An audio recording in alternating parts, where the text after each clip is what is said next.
China is the single core economic growth engine of the global economy, more obvious and essential than ever.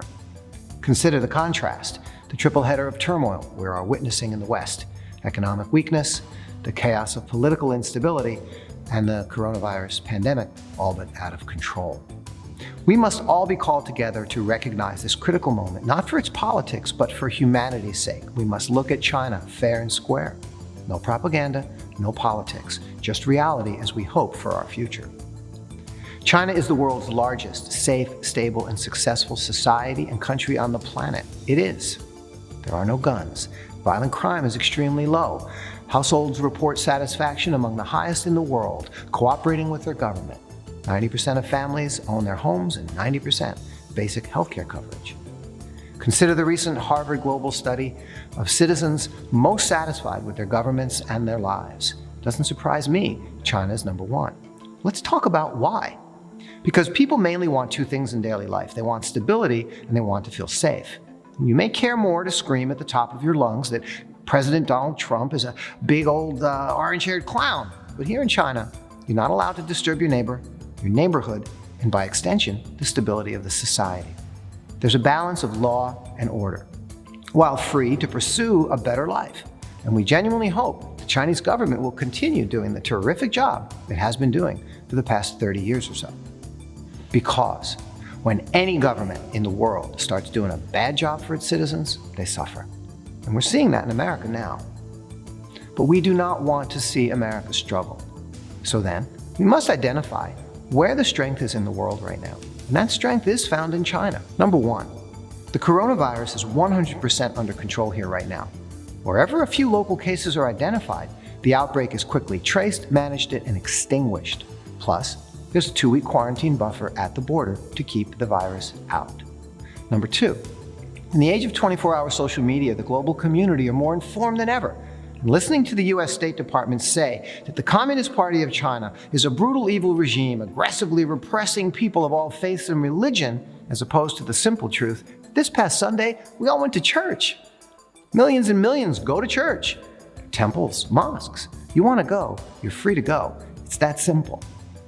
As a citizen volunteer liaison for the US consulate here in China, they appreciate I report these facts, and I am directly calling on the State Department to retract Mike Pompeo's disgraceful lies. By the way, no country lets you build illegal buildings without zoning permissions for nonprofit churches. And if you don't believe me, try building one yourself and see how quickly the authorities show up to shut you down. Number three, the Chinese Communist Party is committing genocide in Xinjiang. Please.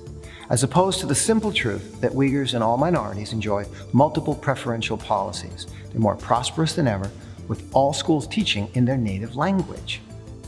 The 800-year-old Korea Mosque was not destroyed. The gatehouse was renovated with a new parking lot added for more visitors.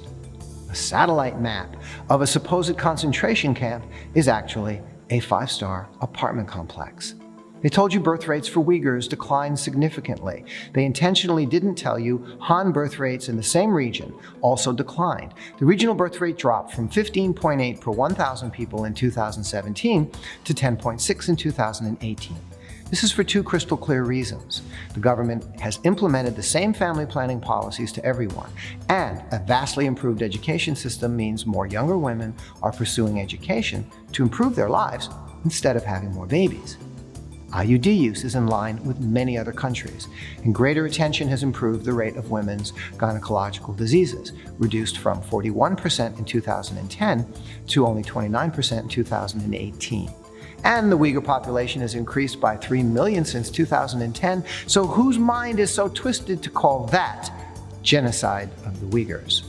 Now, you heard the Chinese government doesn't let anyone visit, but all international authorities were invited, they did visit, and they said, good job. The United States refused to join those visits. The media regularly lies and slanders China, so Chinese controls the media. Wouldn't you?